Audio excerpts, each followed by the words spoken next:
Hello, everyone. Hello. Good morning, and welcome to the Abel Contemporary Gallery. I'm Theresa Abel. I am so pleased to be here with these three wonderful people. Adam Stoner, Jean Roberts-Guequierre, whose work I admire so much, and I'm so pleased to be showing your work and showing with your work today.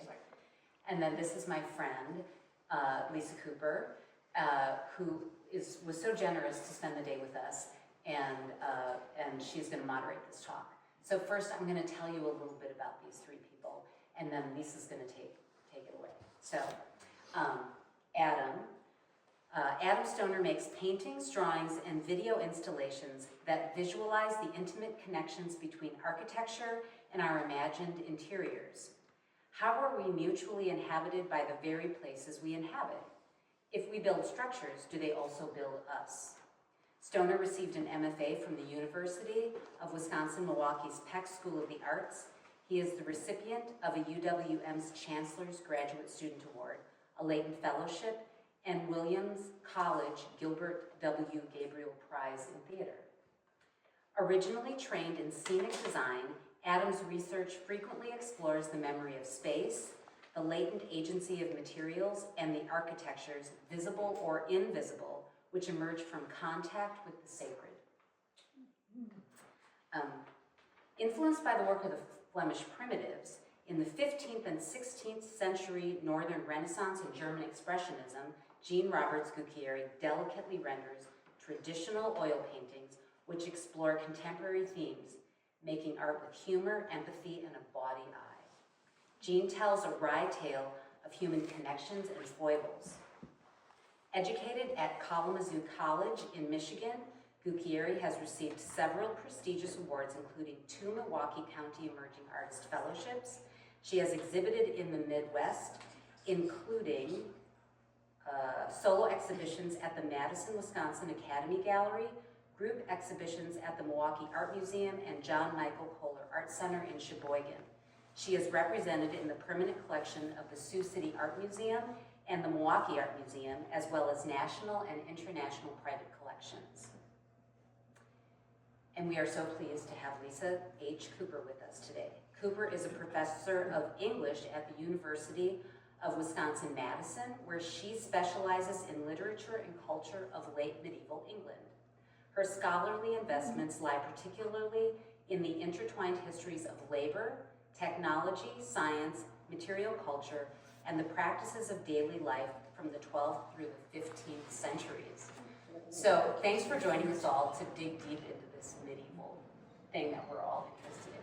So, Absolutely. Yeah. Thank you all again for being here. The art historian Alexander Nagel, who published a book in 2012 called Medieval Modern Art Out of Time, opens the book by saying, and I'm quoting, "Pre-modern artistic modalities have become naturally relevant, and once they are recognized, it is possible to see that they have been relevant right through the history of modern art." That obviously includes the group whose wonderful show we're here to discuss today, and we're going to get into what I think will be a really fascinating group conversation about the play of the medieval and the modern, or the modern with the medieval with the modern. But before I ask our artists my first question and get things going, I want to say just a quick word about what I mean when I reference the medieval. And our artists may have a different understanding, and that's something that we can talk about. So the very concept of medieval, this adjective that refers to the time period known as the Middle Ages, was created by Italian scholars living and working in what they came to call the Renaissance, right? A French word meaning rebirth. They needed something to call the period, the 1,000 years or so, that they disparagingly thought of as, in Latin, the medium aevum, or Middle Age, that vast expanse of time between the classical era they revered and were trying to revive, and the moment of their own modernity, which was the mid-15th century, 1450s. So In other words, the medieval is both profoundly ideological, right? Like it carries a kind of socio-political meaning. It's also, and I think this is important to underscore, it is a profoundly Western idea.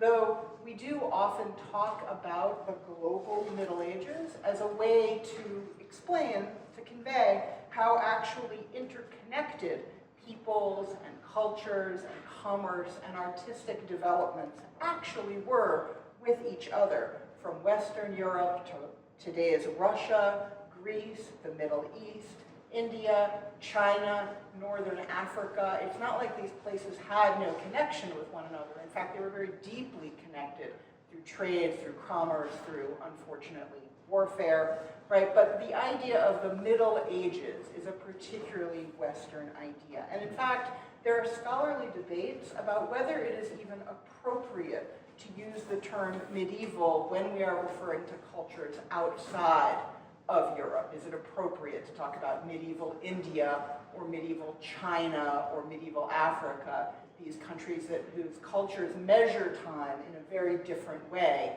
than they did than we do in the West. But at any rate, this period goes from, that we call medieval, goes from about the year 500 to about the year 1500 of the Common Era, or if you like to think in terms of large historical events, from the fall of Rome to the start of the age of exploration across the Atlantic and the discovery of the so-called New World. So that kind of new age of exploration inaugurates or anchors what we think of what comes to be called the Renaissance, and then if you're being really fancy, the early modern period. So, with all of that as a little bit of academic background, what I'd actually really like to do is start by asking the three of you when and where you first encountered medieval art, and what you remember about what most struck you in that first encounter. And I'm not going to call in anyone in particular, we'll just see who wants to go first. Sure, Jean. Sure. My first encounter with medieval art would have been, I'm really going to date myself here, around 1970 at the Detroit Institute of Arts. I would have been 5. And honestly, I would say I didn't have a sense of what I was looking at, but I knew I loved it. And I spent a lot of time between 1970 and 1972 inside the Detroit Institute of Arts, and a lot of that time was within sort of their more medieval collection. It just spoke to me more. If that can happen for a 5 to 7-year-old, that was the place I wanted to spend my time. Do you remember, are we talking about painting, sculpture? Yes, and even, if I remember correctly, they had imported walls from medieval castles, and there was an entire courtyard that each wall was from a different country. Mm-hmm. Yep. And that place was my safe place to go to and just be with art. And I wanted to be there more than any other part of the museum. And it's a big museum. It is. That's cool.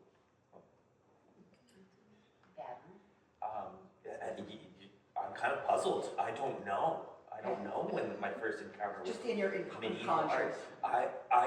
I grew up like firmly rooted in the Catholic Church, and so my first encounter with art that is in like even sort of like that Greco-Manera, like almost the between place of like modern liturgical imagery and like medieval revival of like liturgical manuals. That was probably the first image of some medieval art that I saw. It was so divorced from the images that I, to like date myself in the reverse, would encounter as being labeled medieval, which is probably like, I don't know, me as a teen boy playing Age of Empires on my computer. Right. So like Right. very different introduction to what that space was. And I probably, until I was 12 20 would have told you that the Renaissance was the medieval. Of course. And I think My students do the same most thing. people would when encountered with that, say like, okay, yeah, this looks like the Renaissance, but not as good. To see the perspective of like Giotto or something like that would be like, this is pre-something, but I couldn't place it at the time. Interesting. We're going to come back to the religious context, I promise. Theresa?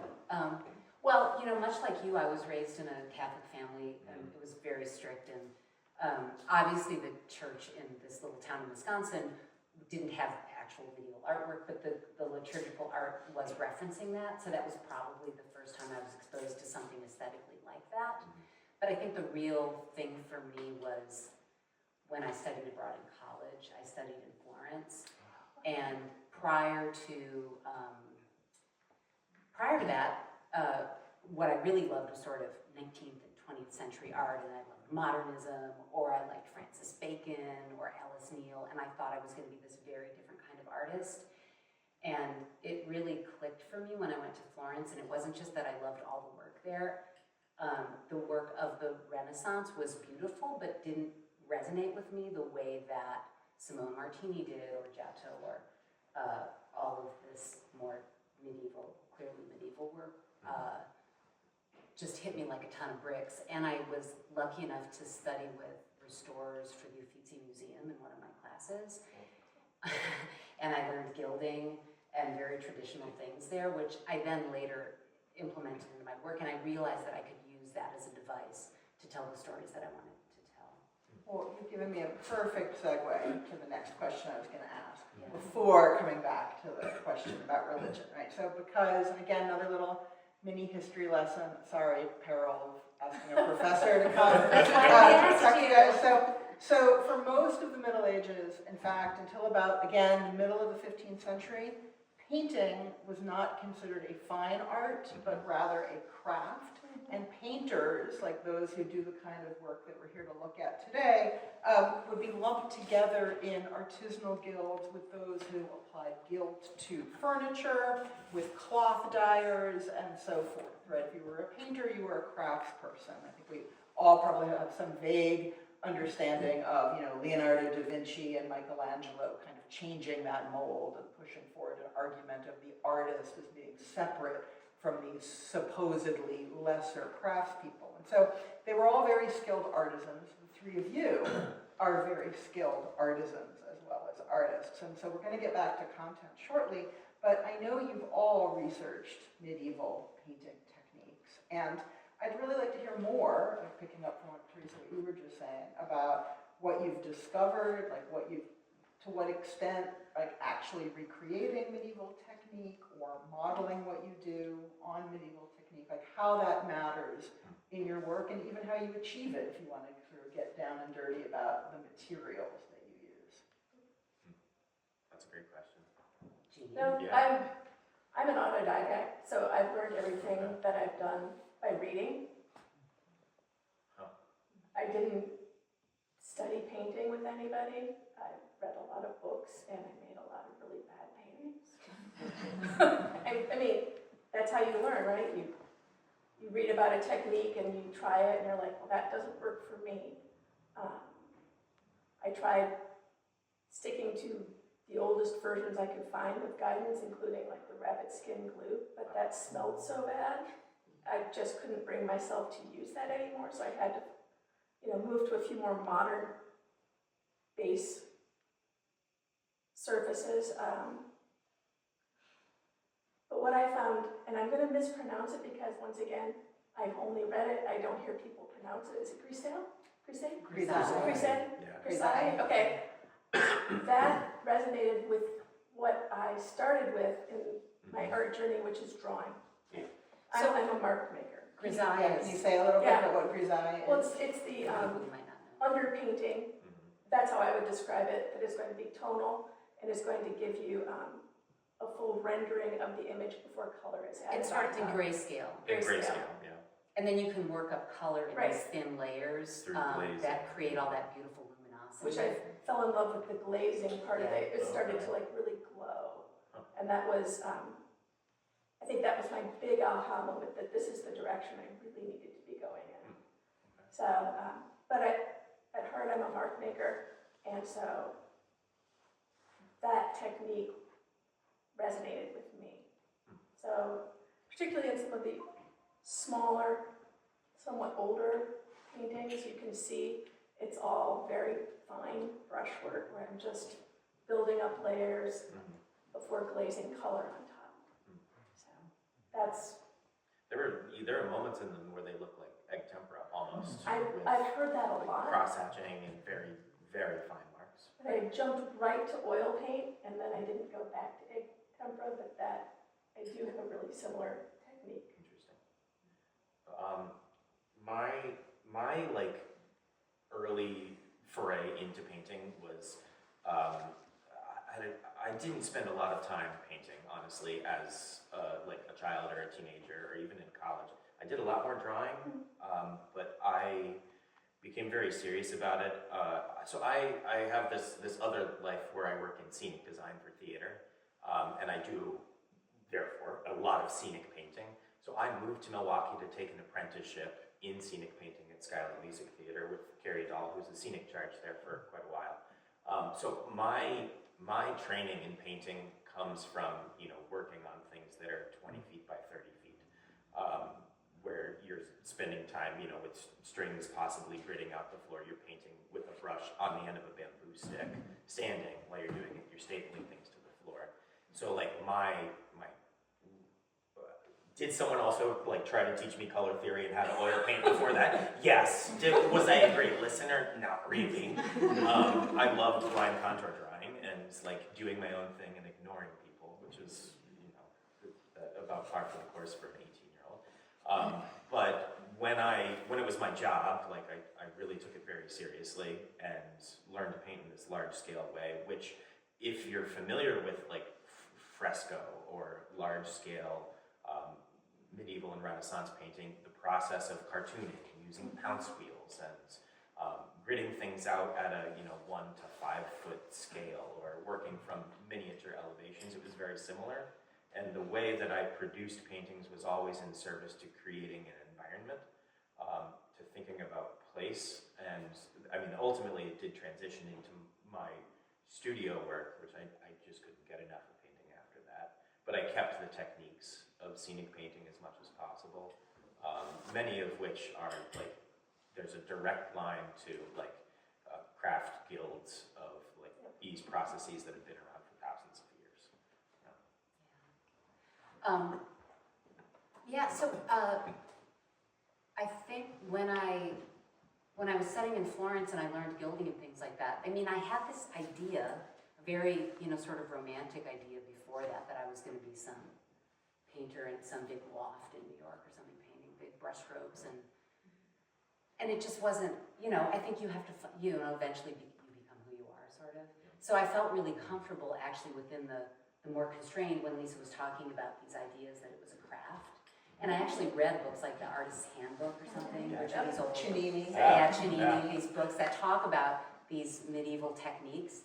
And there was something really comforting in that like it was like it gave me a guidepost. And then I started to implement some of those things in my painting. It started to go in that direction.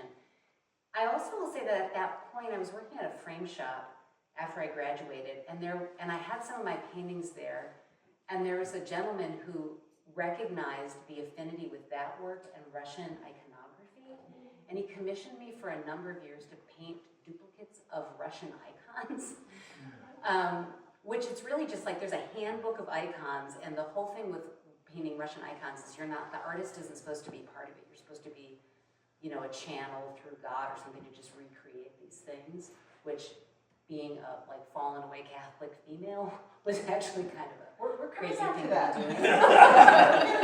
But anyway, I think that having to do that, the rigor of that, actually I learned a lot from duplicating Russian icons, and some of those things could translate into the work that I do now. So I want to stay with technique for just a moment longer because I'm also a potter in my non-existent spare time, and so I know with certain things, in every art form, there are techniques that you have to do that you love doing, right, that are really enjoyable, and then there are those things you're like, oh, I gotta do this, but I really don't want to, right? And I experience that all the time in the pottery studio. Can you each mention like a technique that you really are into and really enjoy? And maybe is there one that like, you're like, oh God, this is wearying, but I must do it? Or you just love every single No, technique? definitely not. I mean, like, you are so lucky if you love your job 50% of the time, you know? And it's like, even with painting, it gets exhausting. It's absolutely exhausting sometimes.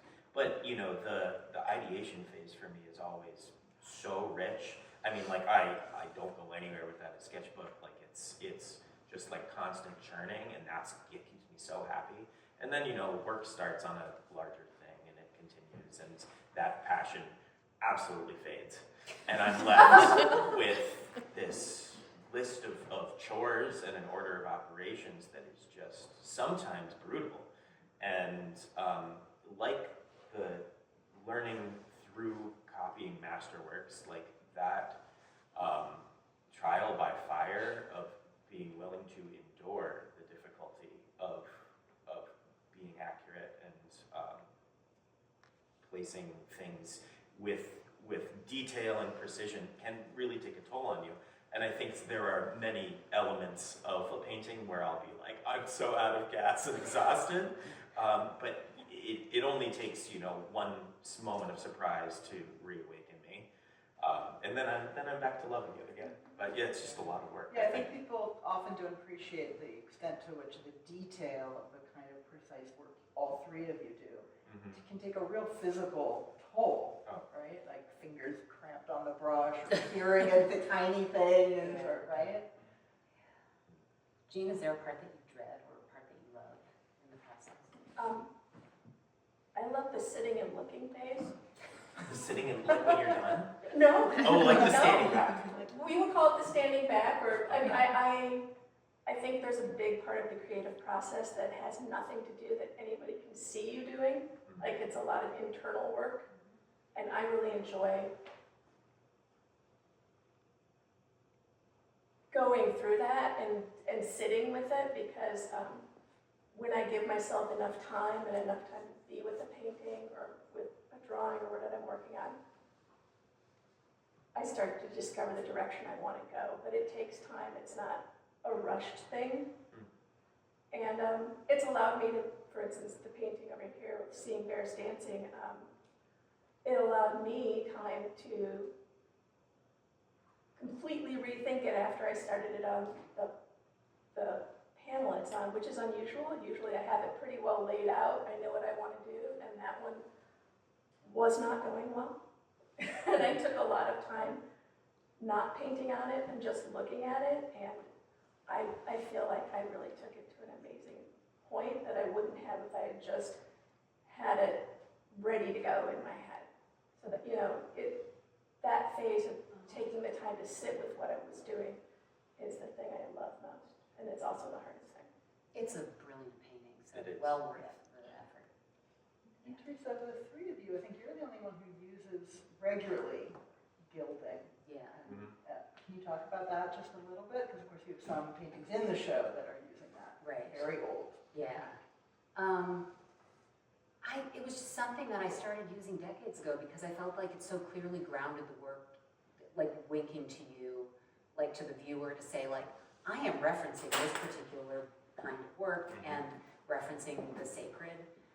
Which we're going to come to next. Can you talk just materially for a moment about what you actually have to do to put gilding down on a page? Because I think probably not everybody knows what's involved. Yeah, so there's a couple ways to gild. When I was in Florence, what I learned was water gilding, which is even harder, and then I don't do that, because sometimes it's sort of like I'm not going to do egg tempera, or there's certain things that are just so time consuming, and you actually have to think to yourself, is there any reason I should grind my own pigments in this day and age? Like somebody, Absolutely. right? I mean, you can do that if you really want to, but you really have to enjoy that. But what I do is, it's a gessoed panel. Gesso is an acrylic-based primer that most painters put on canvas or panel to work on, and then, but it's porous, so then there has to be an underpainting. first. Like the drawing has to be done because you have to know exactly where you're going to lay the metal. So that's part of the reason the work has to be really planned out first, because I have to know just where I want the gold leaf or the silver leaf to be before I start painting. You can paint over it a little bit, but you don't want to have to do that, and it's a waste of metal. So then I put a primer under it, which is an acrylic paint, and then you put something down called size, which is kind of like it feels like a varnish, and there's different kinds of it, and it comes to tack, so it gets sticky after an hour or two, and then it has an open window of time, and then you take these very, very, very thin sheets of pounded metal. You can sometimes, I don't have big areas of the gilding in these pieces, but you can, oh, in that one actually in the sky, you can see the little squares of silver. You just lay the silver down very carefully, and you brush it on, it just attaches itself to the panel, and then you brush it off. But it's really, really, really thin pounded metal. Yeah, that's what I wanted. And one reason I wanted to go there is that the use of precious metals, right, comes out of the medieval tradition of making art for sacred, and in the case of Western Europe, what we would today call Catholic, they just call Christian purposes, right? So now we're coming to the thing that you all keep trying to jump the gun on. Right? So I think when we think about medieval European painting, we're probably all thinking about what were originally church altarpieces, or Adam mentioned frescoes, or paintings made for private devotion in the home, so like smaller altarpieces, right? It's important to underscore, there was secular, that is non-religious painting, often in the form of frescoed murals decorating wealthy houses. You can visit today the Palazzo Davanzati in Florence, which is a secular home, which has scenes from medieval romance and lords and ladies hunting and falcons and animals. So it's not that there, was only religious painting in the Middle Ages, but the bulk of the art that was produced was for devotional purposes. And I'm not asking any of you to speak about your faith or lack thereof. You're welcome to if that's what you'd like to do. But I'm really curious about how each of you thinks about the role that religion plays or doesn't play in your work. And Theresa, since I know you're burning to answer this question, I'm just going to ask you to go first. Well, it's sort of evolved over the years, like the role or the way that I view the religion in my work. It certainly started out just to tell stories about what I wanted to say about organized religion. I left the church when I was young. That was really difficult. And so the earlier works of mine were very much about that. Sometimes there was a little bit of humor in them, but I loved questioning all those things, just thinking about theology. And more recently, what I'm really interested in is I love thinking about the role that art played during that time and the fact that it was all made. Like when you go to those churches, some of the work that I've been the most interested in is this idea that one of the most wonderful craftspeople and artists were making work for religion at that time, and that the way that we view art has changed in modern times. So now, rather than making churches, the best architects and painters, object makers, make museums, and we make art that goes right into museums, and we go into museums and we talk in hushed tones, and we have a bunch of curators making sure that all the paintings last forever, and we drag around Frida Kahlo's artifacts from her home like they're reliquaries, and we talk about Van Gogh like he's a saint. And so those are the things that now I'm particularly interested in the ideas of art and religion. There's a lot there for me. Dig in, I'll go last.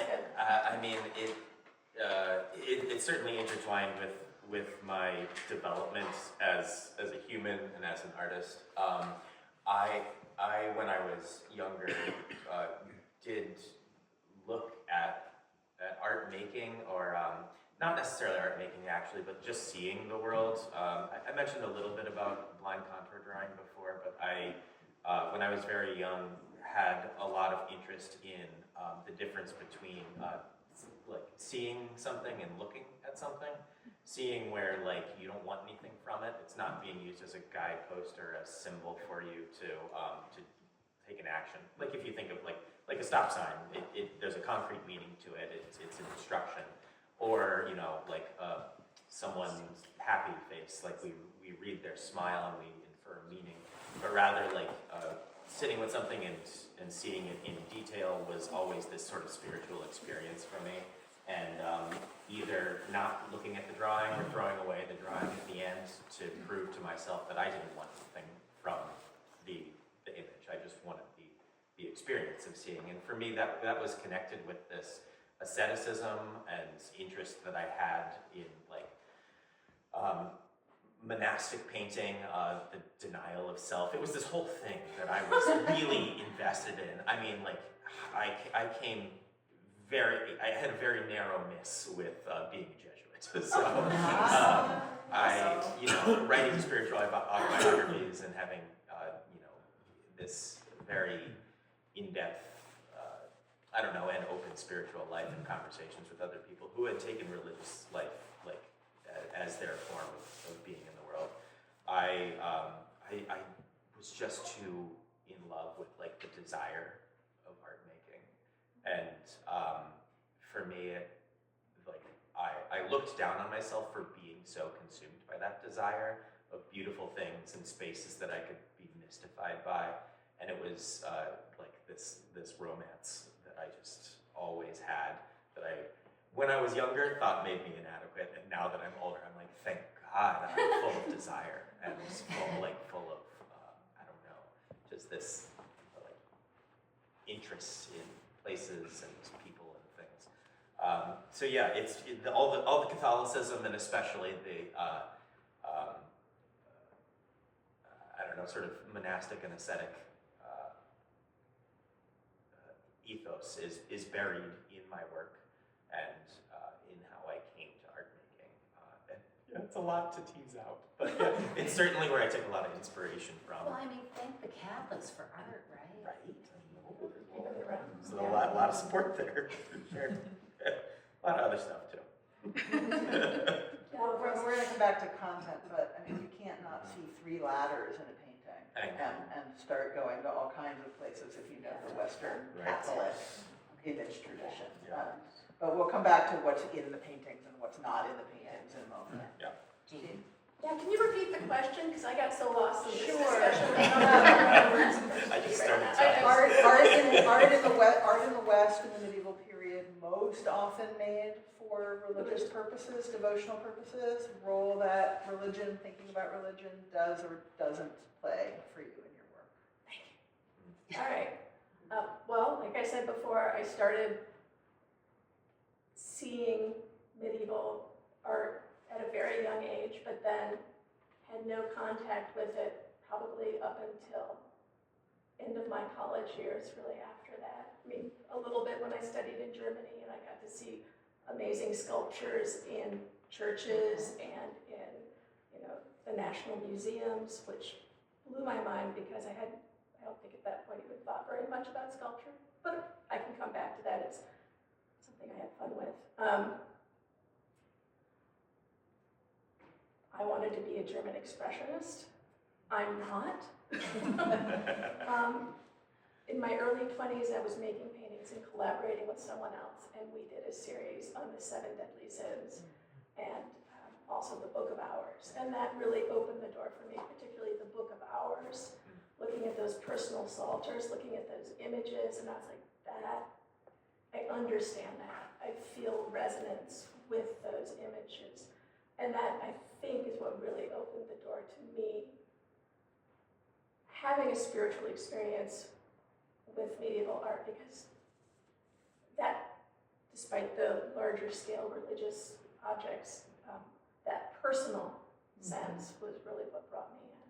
Well, that's fascinating. So what Jean's referencing, Books of Hours, are manuscripts that were particularly made in great numbers, starting really in the 14th century and then throughout the 15th century, mostly in Northern Europe, but also actually throughout Italy and Spain. They are books for private devotion for people who were not members of monastic orders, who were not nuns, who were not monks, but who, as was the spirit of the age, wanted to participate to some degree in that spiritual life. And so when we say Book of Hours, what we mean is a book that leads someone who's not a member of the church through the monastic orders of the day, of which there are 9, and they lead you through which prayers you see at which particular times. These are the most famous manuscripts that have survived from the Middle Ages, and they do survive in the thousands. We even have at least 3 at special collections at UW-Madison. I'm trying to get us to buy some more. Theresa's gotten to see them. They're very, very beautiful. They were often commissioned by women. Some of the most beautiful ones that we have were commissioned by women who wanted to follow along with this daily prayer ritual. A psalter, similarly, are books of the Psalms, and so it's a different kind of devotional object. But they range in size from being teeny, teeny, tiny little things to being, sort of the size of a good-sized novel, usually not larger than that, because they were designed to be portable. And they are very intimate objects, as opposed to, as you say, the much bigger sort of frescoes and altarpieces that Adam's work is very frequently referencing. So, speaking of sculpture, I'll go to my next question, which is that, in part because of its spiritual, religious context, Western medieval art is figural at its heart, right? Because no matter where we are in the European Middle Ages, there's usually a person or persons in the painting, no matter how interesting and sometimes even abstract the landscape or the building or the background might be. One of my favorite types of medieval paintings are the ones where the person is vanishing, namely you just see Jesus' feet coming down from the bottom of the painting because he's ascending. Sometimes that also happens with the Virgin Mary as she's having her ascension at the time of her death. So those moments when the person is vanishing are really interesting.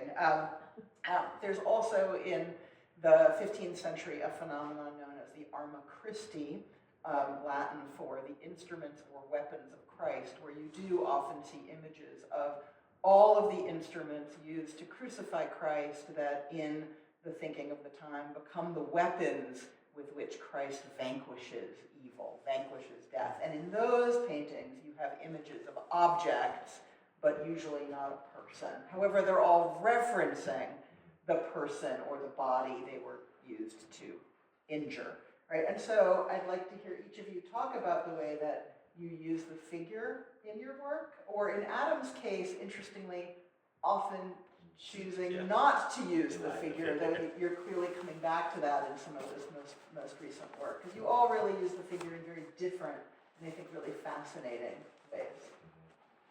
Theresa, do you want to talk about people in the art? Yeah. I guess, sort of wrapping in why I'm interested in that kind of work too was because it's all about storytelling. And when I realized that I wanted to be a storyteller and I didn't have to, there was a part of me that was like sort of stunned by the techniques of Caravaggio or the Renaissance, but it didn't feel like it didn't feel comfortable that was a way that I was going to do that. And I think there was an affinity with what I liked about modernism and what I liked about medieval work and the flattened picture plane. And then it was like, it also gave me permission to keep the paintings flat and realize that I'm just telling a story. So the people are they're the main characters most of the time, almost always, in the work. And your people are basically referencing Byzantine icons. Right. Yes. What they actually look like. Yeah. Okay. So at some point I started to stylize the figures like that. And then, that's the way you paint. Like, I don't know if I could paint a different way now. Mm-hmm. I've been painting people like that Those for are your so people. long. They're my people. Yeah. So I don't know what else to say about them other than it varies from piece to piece, but they're the people in the stories. Okay. Yeah, that's fine. Yeah. Okay. I was thinking too about that painting that I think is on the other side, but where you were doing a landscape, Yes. and then you ended up putting a person in. Right. Yeah. So you haven't yet done a landscape with no people. Yeah, because I love those paintings that where there's like little trees and little landscapes, especially in Flemish, and I know you do too. And I love the way that some of the depictions of stories from the Bible are actually set in what would have been Florence at the time, or Siena or something. But it all looks really old to us, but it actually at the time it would have been like me painting Jesus on the street in Stoughton. Now there's a topic. So when that dawned on me that like, oh, those are really old scenes, but they're not actually, that's not Jerusalem or that's not Egypt or something.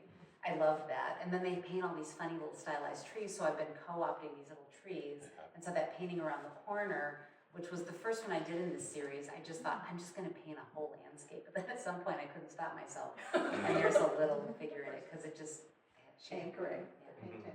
And Jean, I'm going to come to you, Adam, last because of that play of absence and presence. But your figures, and whereas Theresa's are responding to the sort of Byzantine style, right? Yours are very much Northern Renaissance, and they're often grotesque, or they're actual grotesques. They're very Hieronymus Bosch, as in the case of the one I can see from over here, right? And so the figure's always there, but not always in the most beautiful of ways. I mean, they're beautiful, but without being classically beautiful. And I wonder if you want to talk about that. I hear that a lot. Why can't you make your people prettier?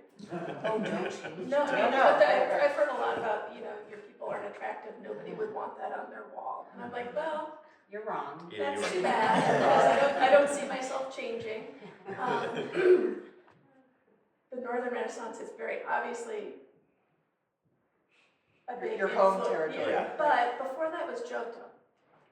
And I loved his frescoes, and I loved that tipped landscape Allowing with the viewers- trees and the sort of stylized background. And when I first saw his frescoes, I was like, this is a way for me to tell stories that I want to say. I don't have to use classical perspective. I don't have to have every tree outlined. I can just put that story right in front, just like Giotto. This is the story I want you to see. It's happening here. And that monumentality Yeah, of those figures, the sense that they're in the round. Yes. Right? So that's the grounding, and then moving into Northern European paintings where, don't take this the wrong way, people. I don't see people as particularly beautiful. I really enjoy people's uniqueness. I like the variety of faces. I like that humanness to them, the humanity of them coming out in those paintings. So I go with that because that's what speaks to me the best. It's not going to be an idealized person. It's going to be a person. It's going to be someone inhabiting that, not an ideal of that person, but probably someone who has sore feet. All their distinctive characteristics. Right. It's going to be more human than anything. Whereas Adam, you're like, for a long time, you're like, no people. No. All people are banished from my painting. So I wanna bring in a thing that you each said. That when Theresa, you were talking about like Caravaggio and like being so struck by it, but also shying away from that. Like for me, the feeling of a Caravaggio in front of you, it's the filmic version of what's happening in the Middle Ages. Whereas the Middle Ages, like when I think about Fra Angelico, it is theatrical, right? The stage is set, the hagiography is being told through characters on the stage. They're part of this unit, and it's invitational. It's like asking more of you as the viewer, whereas the Caravaggio view, the Renaissance view, the more contemporary view is, here is that one slice of the action that I've framed for you. I'm telling you the story. This is how it happened. This is how Judith cut the head from Holofernes, right? And we're seeing, like, Jean, you said that sort of tipped forward landscape, which is presentational. Like, the presentational nature of space for me, like a theater set, for me, it creates this sense of invitation to a viewer where action could happen, where mystery could reside, but the figure to me so often resolves that tension that I I eliminate a lot of figures, or I replace them with other things that can be gestural, that can move through a space, those dark streaks, or those clothed figures. You know, barring this painting back here, which is still very withholding about the figure, it doesn't give you too much information about the individual qualities or characters of the people. But for me, that like elision creates this opening into what more can that space say to me? How is it rather than what is it? And like that how for me is so much of what makes artwork fascinating, and answering too much of that with plot or narrative for me, and again, this is a very specific thing, it kind of takes the mystery of like design and I don't know, the unknowingness of what's around the corner away. So I'm careful about it. I have to be really careful about figures. There's such wells of endless energy that you can just get sucked into. And there's so much story there. And because all the structures are human made. Oh yeah. The humans implied Humans somehow. are applied, absolutely. Right. Yes, yeah. Yeah, no, We it's inhabit here, we live here, we made Yeah, this. we're just not here We're right just now. not here right now. Yeah. So you're all Trace. gonna feel like I've already asked this question, especially given what Adam just said, but I'm gonna ask it anyway because I wanna hear a little bit more because, and Adam, you used the word, which is narrative, right? You all use narrative in your work. You all use it. Adam, if you want, you can skip this one because we already sort of answered it, right? But the story, like each of you use paintings to tell story in a very, what seems to me a very different way. And I guess I want to hear a little bit more. Jean, like your work, you're often explicitly referencing fables, as in the case of the bears, or even sort of the Flemish proverbs, right? And you seem to almost begin from that space of story, at least some of the time, of language, that then you are translating into the visual. Adam, you're wary of, you want the narrative to be there, but you want the viewer to be creating the narrative. Not sure what I want to say, so I'll let you say it about narrative in your work. And I don't know if you want to reference your piece in the Triennial, which is a big narrative, but I just wanted to maybe hear, let's press on this idea of story, fable, that's in the image or is invoked by the image, just a little bit more.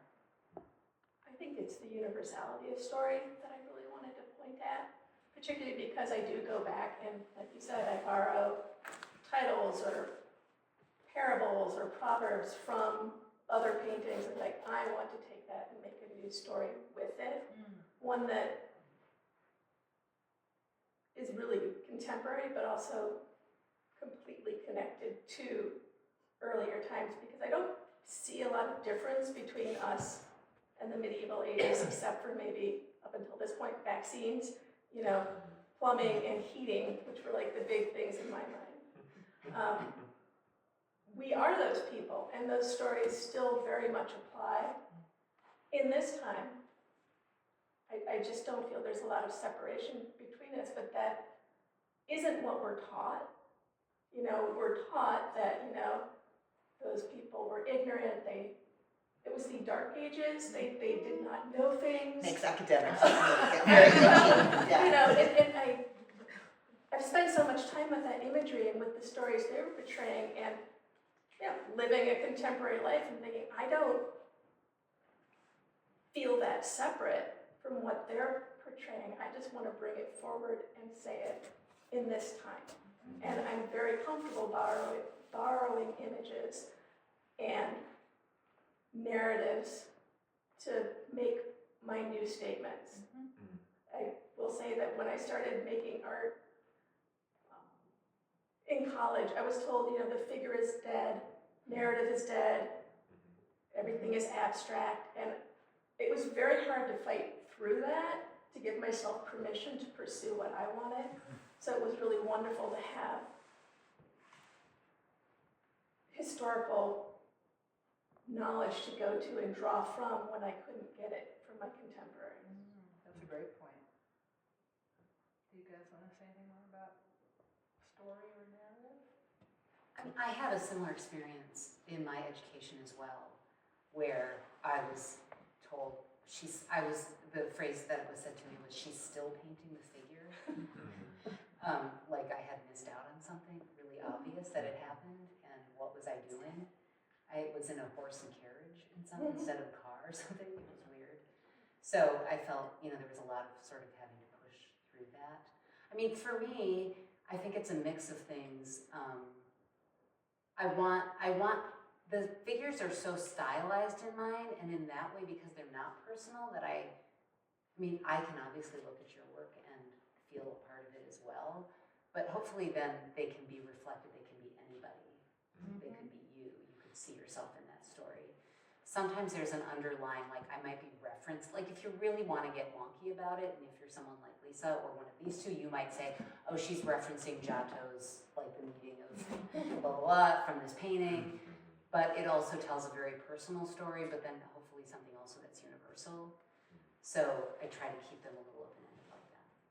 I think that's great, and I think I've been notified that we're coming to the end of our time for me to ask questions, and if we want to turn things over to the audience, I'll just say that the questions I would have asked if you all hadn't already kind of elaborated on them were, my last question, a couple of questions were going to be about the place of humor, which goes along with thinking about narrative, about scale, which we've already talked about a little bit, like really large, really small, which I actually see all three of you playing with. And then my last question, which I think you've all actually just answered, was going to be about, what is it about medieval art and medieval techniques and medieval form that allows you to express something that you might not be able to do in any other use of form or technique? I think you've all actually answered that in a lot of different ways. I think we might just leave that hanging and turn things over to the audience.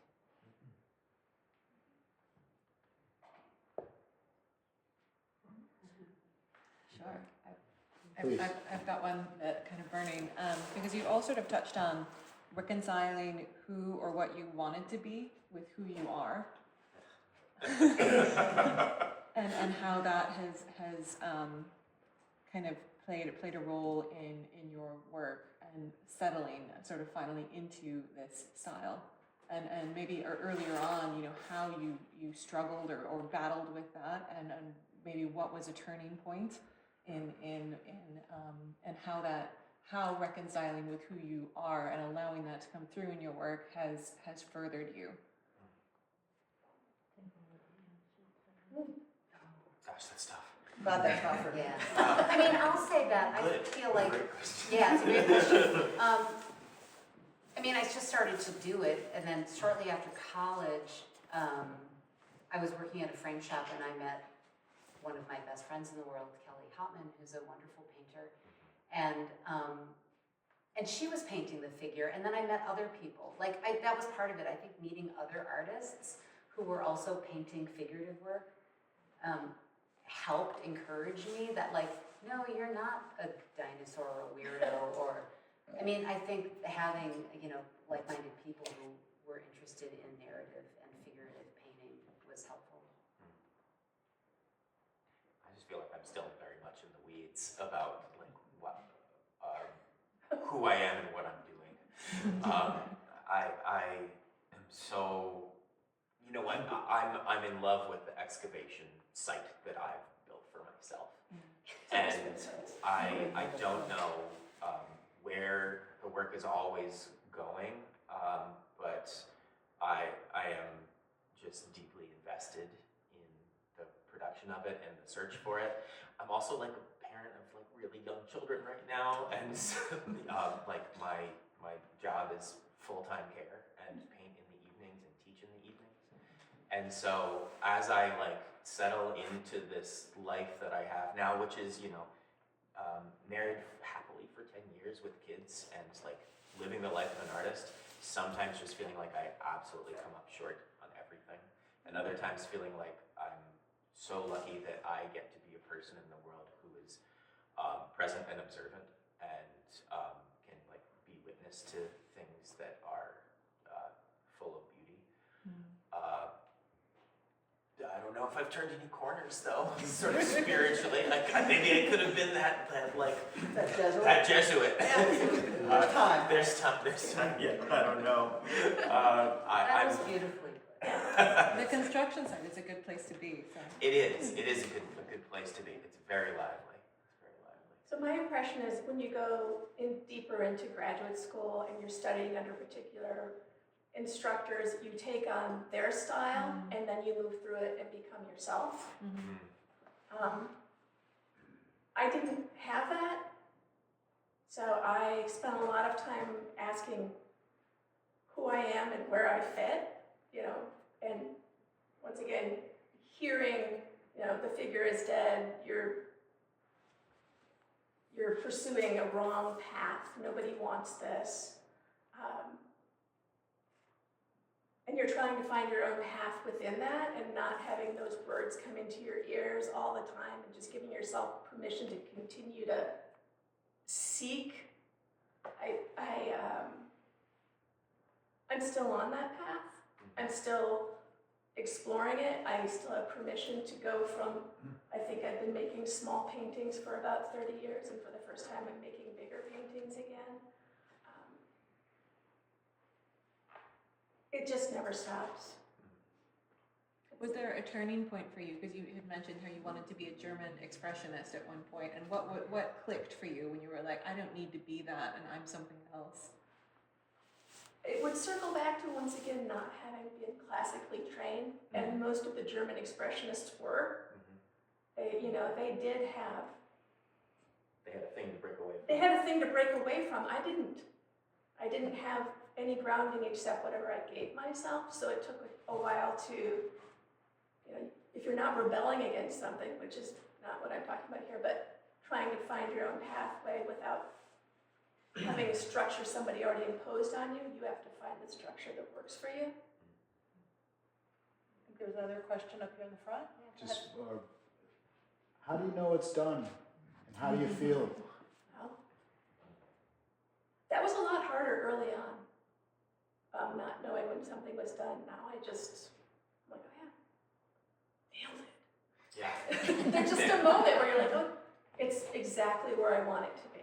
And that took decades to figure that out, because in the beginning, I could work a painting to death and often would. And now I have a much freer sense of like, when I get to that point where I'm like, yeah, it's exactly how I want to be saying this. It's exactly the interpretation I'm going for. I can put it down. And rarely do I go back to something after I've made that statement. I feel like I'm in a similar boat. I'm like, maybe this is very anti-artist of me, but like, I start it, I finish it, I'm done. Yeah. I know what I'm doing. There's no Maybe it's there's no torture about And it. it's No, that, yeah. with the craft, The craft. Yes. Because I have a drawing, I have a design, I have, I'm at a point now, not that there can't be some change in things, like I don't know exactly what every pattern is gonna be, or maybe every color. Yeah. But I've done it enough that I kind of just know. I hear like no postpartum. No. Absolutely not. No. Yeah. Other question? Aaron? Yeah, I see the obvious references to even spaces in medieval thinking and style in all of your work, but I also see an underlying, this is maybe me fabricating it, a Midwestern quality to this, in that I see references outside of the cited art historical things that in each of you exhibits, like I see a Curry-esque or maybe a Midwest surrealist influence in yours, Jean. In some ways that's filtering in, for me at least, through the motifs of the Flemish Bruegels and Bosch and such.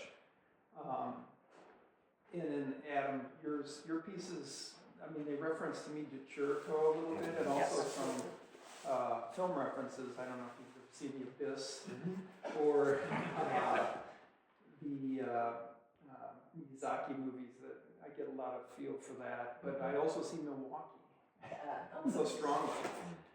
And Theresa, in yours, there's something about like the campus or the country, the horizon, particularly in the piece that was obviously in the long horizontal depiction in the triennial, but even in these, from what my understanding and experience with some of the Byzantine works, they're more compressed. These are open, and they have the sense of That's landscape. interesting. Yeah. I hadn't thought about that, but I really like that observation. That makes me happy, because I like when work is grounded in its place. That is very good. Yeah. My landscapes are definitely Midwestern, Yeah. or except for that's me. Yeah, that was. I appreciate that because, we're all here today in Stoughton, Yeah. Yep.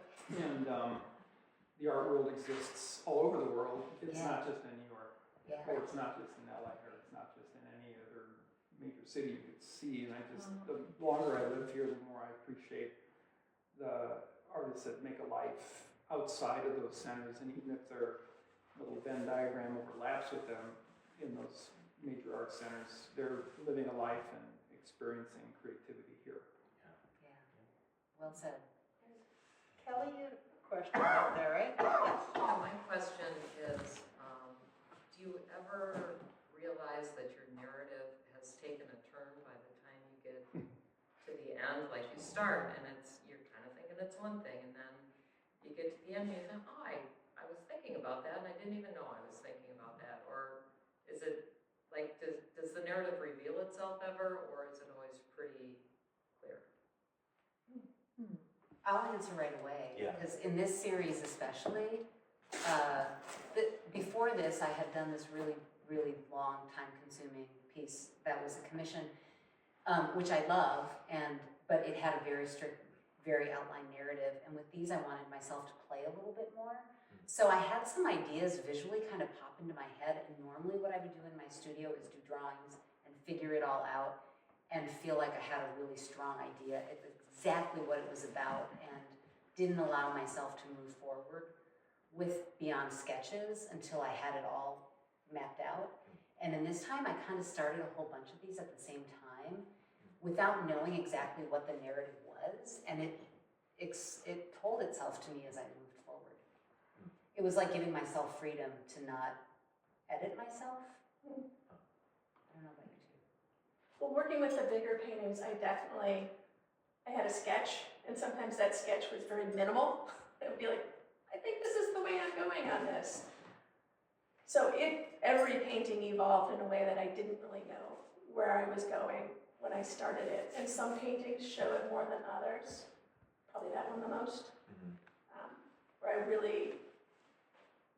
wouldn't say I fought with the narrative, but I fought trying to get, but for the first time in a long time, something out of my head that I didn't have completely mapped out. It worked, but it was really challenging. And then the rest of them were a little more, I have a feeling now I know which direction I'm going. I don't know what the end result will be exactly, but I'm going with it. In terms of like the narrative changing in my work, usually it comes down to like the read on the architectural space. For instance, I've been in a situation where I read this space as enclosing and warm, and others, like somebody might walk up to me and be like, "Wow, that feels oppressive and imprisoning." And the language of architecture is silent. However, it is deeply personal, and it touches us like at our body and our senses, rather than through linguistics or through a narrative that is one thing happens then another. It's sort of this vibrant thing that surrounds you and gives you impact right away. And when that impact is not what I intended, I get scared. Like when somebody reads a thing that I'm not intending from the sensation, I do feel very thrown off. I'm grateful that I have, children around in my life who can be like, hey, that's a giant egg in a thing. And you know what? I'm like, oh, I never saw it that way. I have to be careful of X, Y, Z. So it's more about like that gut feeling for me of the narrative that could certainly turn on a dime based on spaces you've been in before. I need to borrow your children. I know, they're so honest. Should take I like think so. Yes. one more question, if there is one?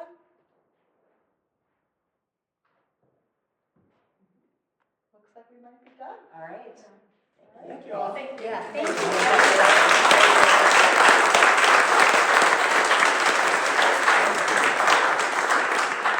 We're gonna serve some mimosas, and you can hang out and get the chairs kind of out of the way, and if you wander, and I don't think these two have to run off, I don't have to run off, we can all chat for a little bit.